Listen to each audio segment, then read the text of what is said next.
The human mind is fascinating. The way that we process information, the way that we're able to multitask, like engaging in an extremely complex task such as driving, while at the same time thinking about a presentation that we're going to be giving at work. We're able to process hundreds of details in a social interaction, noticing nonverbal behaviors, tone of voice, and responding appropriately based on subtle cues that other people are giving us. It's amazing how much information we're constantly processing and the ease in which we can think about all of this stuff, sometimes completely outside of our awareness. And when our thinking is working really well, it works really, really well, and we're able to do all sorts of remarkable things. But in depression uses our highly efficient cognitive functioning and information processing abilities against us, and it distorts our thinking patterns in a way that just makes us feel even more down, even more depressed, and even more hopeless. This is a continuation of our video series on depression management skills, and in the last couple of videos, we've been focusing on how depression influences the way we think about and interpret situations to cause us to feel more depressed. And in a previous video, I talked about how depression is often driven by negative thought patterns that occur outside of our awareness. These are called automatic thoughts. And when a person's feeling depressed, what ends up happening is that they have this automatic negative dialogue that's constantly there in the background, fueling the depression and driving their mood downward. And so what I want to talk about now is how exactly do we go about interrupting this process? And how do we go about changing these thinking patterns in order to think in more realistic ways? In the last video, I talked about the importance of thought awareness, being aware of the depressive thoughts that come up in a situation, and how awareness is foundational for being able to challenge those thoughts. You can't evaluate or challenge thoughts that you're not even aware that you're having. And we talked about how to use a 3-column thought record to help bring to the surface and magnify the depression-causing thoughts in a particular situation. To quickly review how a 3-column thought record works, it starts with writing down the details of the situation, the who, what, where, when, the context for a person's emotional response. And then the second column is what are the emotions that a person's experiencing in that situation, with the third column being the automatic thoughts that are coming up in that situation that are fueling the emotional states. Now, in the previous video, I used the example of having scheduled a date with my girlfriend Jessica, and just before I leave my house, I find a sticky note that says that Jessica canceled the date. We talked about all sorts of possible explanations as to why Jessica may have canceled the date. And if I have a tendency towards depression, it's likely that I would think about that negative situation in an overly negative way. Things like, Jessica doesn't like me. Maybe Jessica never liked me. Maybe other people don't like me either. Maybe I'm unlovable. Those types of negative thoughts. And we know that once you start thinking in negative ways, the negative thinking tends to hook you into even more negative thinking. And you end up in this spiral of negative thoughts that drive your mood down. So you end up feeling really down and awful, triggered by a relatively innocuous event, like seeing a sticky note that just said Jessica had to cancel the date. So imagine in this scenario that I complete a 3-column thought record, and I'm aware of all of the negative thoughts that I'm having about Jessica having canceled the date. So now, what do I do with that information? How can I use that information to feel better? And this is where thought challenging and a 4-column thought record comes in. The idea with thought challenging is once you've completed the first 3 columns of the thought record, the 4th column looks at alternative or more realistic ways of thinking about the situation. So the 3rd column has made you more aware of the negative thinking patterns that are happening automatically, but now the 4th column is about taking a step back and actually examining what might be alternative ways of thinking about this situation. What else might have been going on that Jessica had to cancel our date, other than me being unlovable and no one ever liking me and Jessica never having liked me, and bad things like this are always going to happen to me? That's my starting point in thinking. So the fourth column is about asking myself some questions to think about this situation without that negative filter of depression distorting my thoughts. What I'm doing is trying to come up with more realistic ways of thinking about this situation. Now, this is a key point. People often misconstrue cognitive therapy and thought challenging as looking for a silver lining or thinking positively. Like this is the power of positive thinking. It isn't. The fourth column isn't called the positive thoughts column. It's about realistic thinking.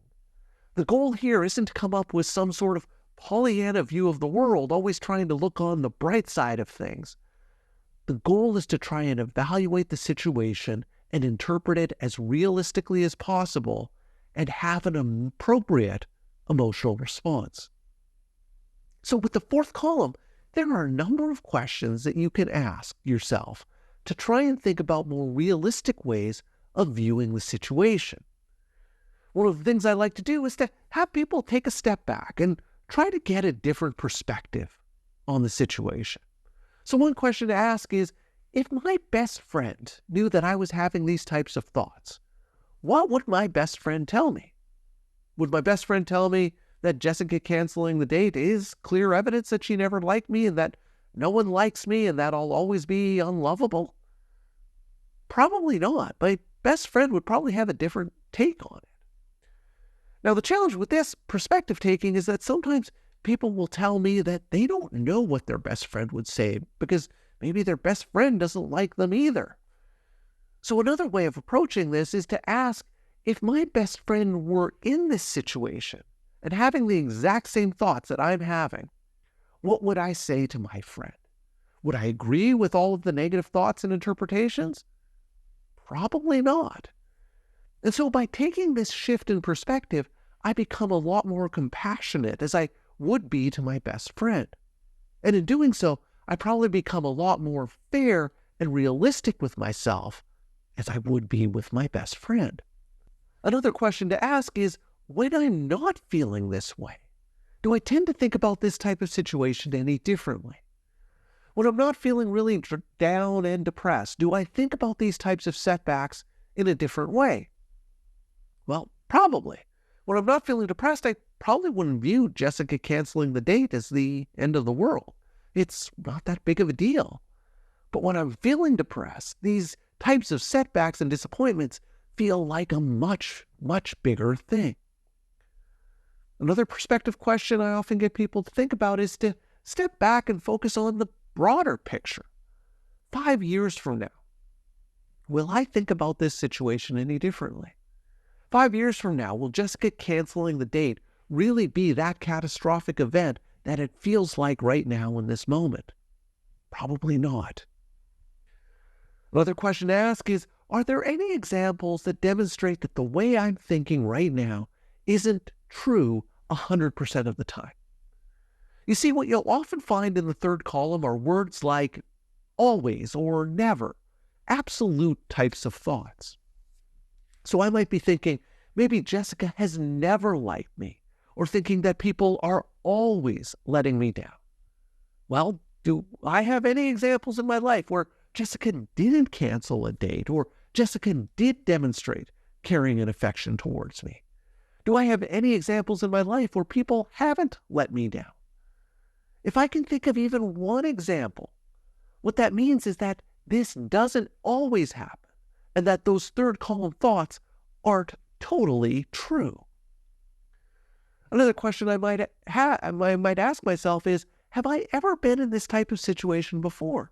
Has anything like this happened to me before? And are there any similarities in this situation to other situations I've faced before? So has anyone ever canceled a date or plans to get together with me? What were the reasons that they had to cancel? Chances are I've had lots of experiences in my life where people have canceled get-togethers for perfectly valid reasons that had nothing to do with them not liking me or not caring about me. Another thing to ask is, am I blaming myself for something over which I don't have complete control? In this situation, it seems like I'm blaming myself for something that Jessica has done, and that maybe that has nothing to do with me. Maybe Jessica canceled our date because she's super busy with work, or maybe she canceled the date because she's not feeling well. It may be that it's entirely Jessica's responsibility that she canceled the date, and it has nothing to do with me or how she feels about me.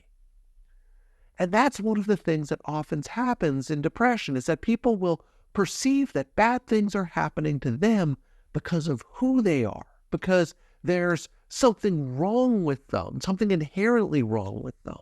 And that just isn't the case. Sometimes things just happen because they happen, and they have nothing to do with me as a person. So these are a bunch of questions that you can ask yourself to try and come up with more realistic or balanced ways of thinking about the situation. At the end of this 4-column thought record, what you have is a 3rd column of negative automatic thoughts, and you have a 4th column of alternative, balanced, and realistic thoughts. So it's kind of like you're putting your emotions on trial, and you're presenting evidence that supports or challenges the validity of the negative emotional state. And that's one of the ways that I think about cognitive therapy. It's kind of like you're presenting your depression to a judge, and you're in a court hearing with 2 lawyers arguing different sides of the case. The 3rd column is the depression lawyer that's arguing all of the depression ways of thinking about the situation. And the 4th column is the realistic lawyer that's arguing the more balanced ways of thinking about the situation. And so by challenging your thoughts using a 4-column thought record, what you can do is to chip away at those negative thinking patterns and allow your emotional state to be based on a more realistic view of what's actually going on. So the idea isn't that once you've completed one of these 4-column thought records, that you'll always end up feeling happy or good about a situation. I may not feel happy that Jessica canceled our date, but maybe I won't feel that same sense of despair and sadness, but more a feeling of disappointment. So the idea of cognitive therapy isn't about changing the emotion to be a positive one, but rather it's more like you're just turning down the dial of the intensity of the emotion. So in this case, rather than feeling sad and despondent, I'm merely disappointed that Jessica had to cancel lunch. Now, one important point. You might find that you complete a 4-column thought record and you fully recognize that your alternative and balanced thoughts in the 4-column are realistic and accurate. But you still feel like they're not true. This is something I've talked about before, in that the amount that we believe something depends not just on how true it is, but also the number of times we've heard that message. Depression will repeat the depression lies to you over and over and over and over and over again. So completing one 4-column thought record probably isn't going to be enough to change how you feel. What you need to do is to repeat the truth and to repeat the realistic thoughts over and over and over again. Now, I'm going to provide a link to the 4-column thought record in the video description down below, so you can download that and use it if you want to practice these cognitive challenging skills. Now, one of the things about cognitive therapy that can be really challenging is that we're not used to thinking about our thinking. And that's why I strongly encourage people to take time and write their thoughts down using these thought records. Because by writing down your thoughts, it slows down your thinking process and helps you think about a situation much more clearly. Over time, as you practice more and more, you'll get better at coming up with realistic thoughts. And it'll get to a point where you don't need to use a 4-column thought record. You could just do it in your head. But at first, don't expect that you're going to be able to master this skill right away, because like any skill, it takes some time and practice to get really good at it. And if you're interested in learning more about negative assumptions and beliefs that people have about themselves and the world that can often contribute to depression, I'd encourage you to check out this video. So that's all for today's video. As always, thank you for making it all the way to the end of this video, and I will see you in the next one.